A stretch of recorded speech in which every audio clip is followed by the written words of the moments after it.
What's going on, YouTube? Today we're going to be installing a K&N cold air intake on the 2019 Ram 1500.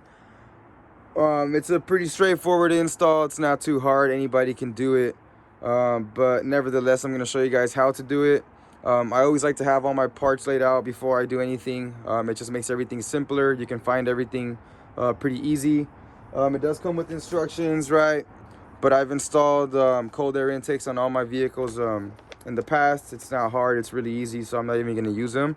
But supposedly K&N claims that you'll get around 10 horsepower or so. I don't have a dyno or anything like that, but I do drive my truck every single day, so if there is a difference, I will definitely feel it. The truck is already tuned. You do not need a tune for this intake, but I do have a Diablo Sport tuner in the truck right now. So if there is any difference, I should be able to feel it. But yeah, nevertheless, let's go ahead and get started. Okay guys, so before we do anything to the new intake, we're gonna remove the old one. So it's really easy. All you need is a 8mm socket. We're gonna loosen up this little bolt right here that holds the clamp together. Remove this sensor as well as this little hose right here. So we're gonna loosen up the clamp. Okay, then we're gonna take off this clip.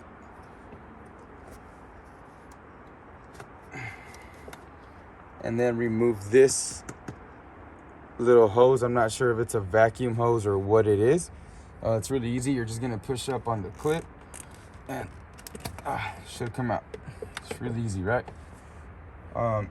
Now you should be able to just pop it out of place. It's really only held together by plastic clips, I believe.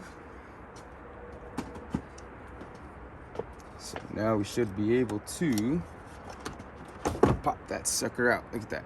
Bam. Easy. Easy peasy lemon squeezy. Right?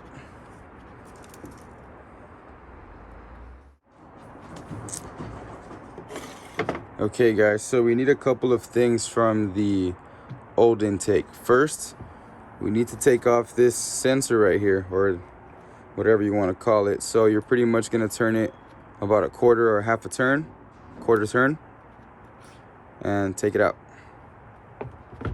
And the instructions do say to take off this little rubber O-ring right here.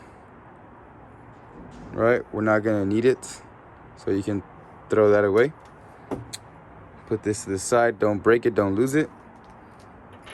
And we are also going to need these rubber clips, grommets, washers, whatever you want to call them, but we need these four. So it's 1, 2, 3, and 4.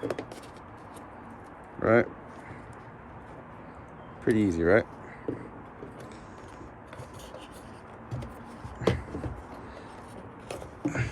There you go. Now you can throw this guy away or sell it for $5 or $10 or do what you will with it, but we do not need this anymore. First thing that we're gonna do is we're gonna go ahead and install the weather strip around the perimeter of the actual intake box. So you're gonna need some really sharp scissors, like some tin snips or some wire cutters or something, because there is a piece of like aluminum or some kind of metal inside. So it does come with extra material. So once you wrap it around, you're gonna have about 6 to 8 inches or so left over. So we're gonna put it on there, cut off the excess, and move on to the next step. Okay, so let's start right here.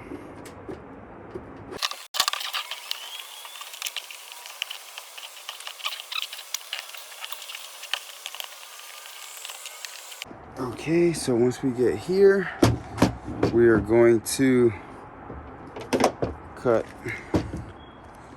whoops, sorry guys, cut off around right here. I'm gonna give it a little more, just in case. Right, take off that extra piece right there. Okay, fine. Should be good. Okay, there you go. So I see a lot of people put their junctions like in the corners, but it's always gonna leave like kind of like a gap. At least right here, the gap won't be as big. So I think it's better to put the joint halfway in between one of the flat parts instead of a corner. There you go. Okay, so once we are finished with the weather strip, we are going to install this guy right here. It's got 2 threaded holes. You are going to line up those holes with these holes. It's really easy. You're gonna go ahead and get your screws with the 2 washers ready. Gonna put it in like this and just put them in there. Easy, right? And then with your little Allen key, we're gonna go ahead and tighten this down.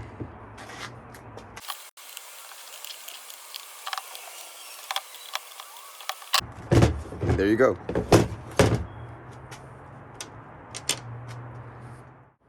Okay, so after that, we're gonna go ahead and grab this coupler, right? Not this one, but this one. And it's gonna go on here. But before we put it on, you wanna go ahead and put the clamp on here. So when you put it, you don't struggle putting it on. And this is the way it goes in the truck, right? So if you're looking at it from the front, this part will be facing the front of the vehicle, and this part will be facing towards the passenger side. Sorry, the driver's side. So you wanna make sure that you put the bolt facing you in case you ever have to remove it. You don't wanna put it this way and then struggle trying to take it off from the back. Make your life easier and put it this way. Okay, there you go. Now we're gonna tighten this sucker up. Okay, and once again, guys, this is an 8mm socket. There you go. So that's that. Okay, then we're gonna grab the tubing and we are going to, install this guy. So it's pretty easy. You're just going to hand tighten it, and then once it gets a little hard, we're going to grab an open head wrench and just turn it about a half a turn.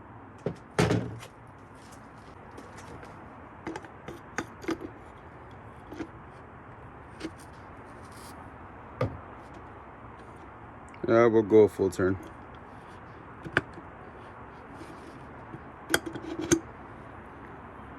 There you go.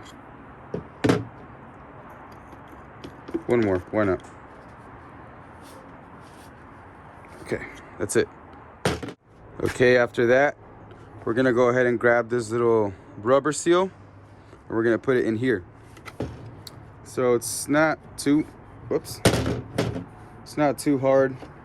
You're just going to kind of muscle it in there, push it in there, and make sure that it is tightly secured on the inside and the outside. Now we can go ahead and put this guy in. Just muscle it in there, guys. There you go. Not too bad, right? There you go. Beautiful. Now we're gonna grab this guy again and put these things back in there. So 1, 2, 3, and 4. Bam. So let's go put this where it goes, and we're almost done. Okay, so now we should be able to just pop this sucker into place, making sure that we connect those clips with these pins over here. and it should just go exactly where it needs to go.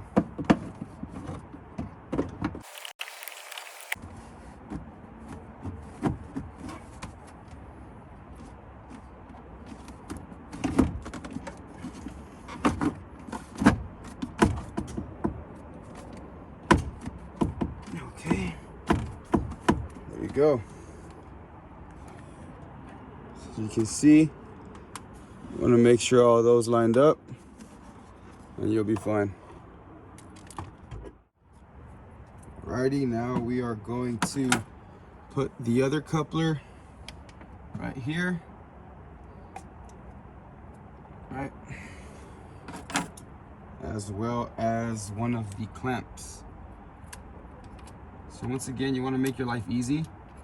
Just make sure you have the bolt facing towards the front, just so it's easier in case you ever have to remove it. Make sure it's well seated. Clamp that sucker down. There you go. All right. Then we're gonna go ahead and place this one right here as well. We're not gonna tighten it down just yet, but it just makes it easier for us for when we put the tubing. You don't have to struggle afterwards. Now we are going to place this clamp right here as well, just to make our life easier, right?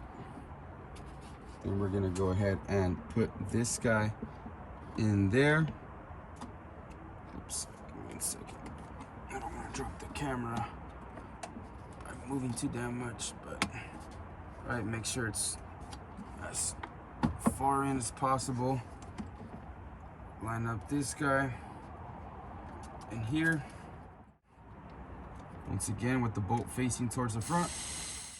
Okay, nice and tight. And there you go. Okay guys, and last but not least, the filter. So before we put it in there, you want to make sure that this metal piece that you see goes facing towards the bottom. I'm not sure why, but that's the way they want you to do it. So that's the way that I'm gonna do it. So goes in there like this. Push it up against there, and bam. Make sure it's nice and snug. Line up your clamp, 8mm socket.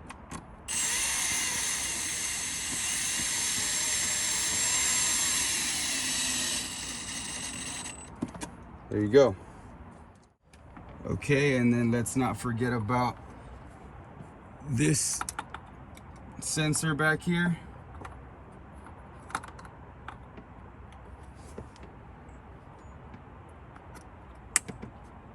And that hose that we removed earlier. They go back in the same spot. All right. Just put them back the same way you took them off, and you'll be fine. So we're pretty much done. Looks beast, huh? I like the way it looks. So I'm gonna go ahead and turn on the truck, see if there's any difference from the front end, and then we'll do some 0 to 60 pulls later on. I'm gonna show you guys some before and afters, but like I said, let's turn on the truck and see how it sounds like from the front.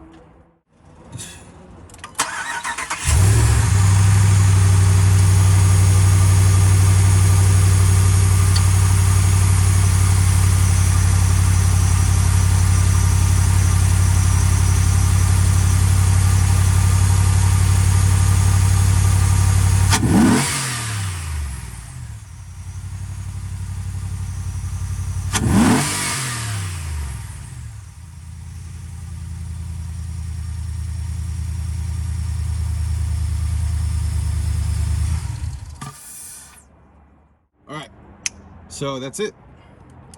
Now let's go do some 0 to 60 pulls and see what's up.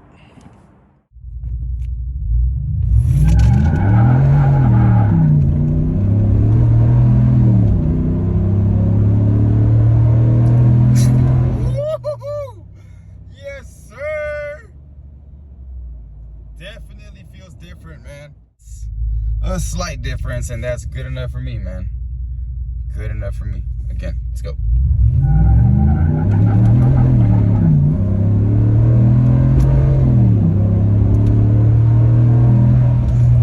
Yes, sir.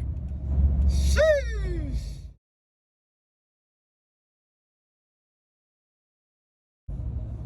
So it's not a huge difference, but man, it definitely does respond a little bit better. I felt a way bigger difference with the tuner, obviously, but yeah, this K&N cold air intake is just like that extra little kick that it needs. I'm pretty sure we're all well aware of how restrictive those stock intakes are. So, I mean, for 350 bucks, it's not that bad. I would consider it a good buy. I would definitely recommend getting a tuner first if you're really looking for, like, you know, gains. And then every other bolt-on would be second. But yeah, I'm pretty happy with the purchase. K&N did not let me down. I mean, I don't really know how much horsepower I gained, but you could definitely feel the difference. So peace out, guys. Hope you guys liked the video. Like, subscribe, comment, let me know if you like it, let me know if you don't. And yeah, see you next time.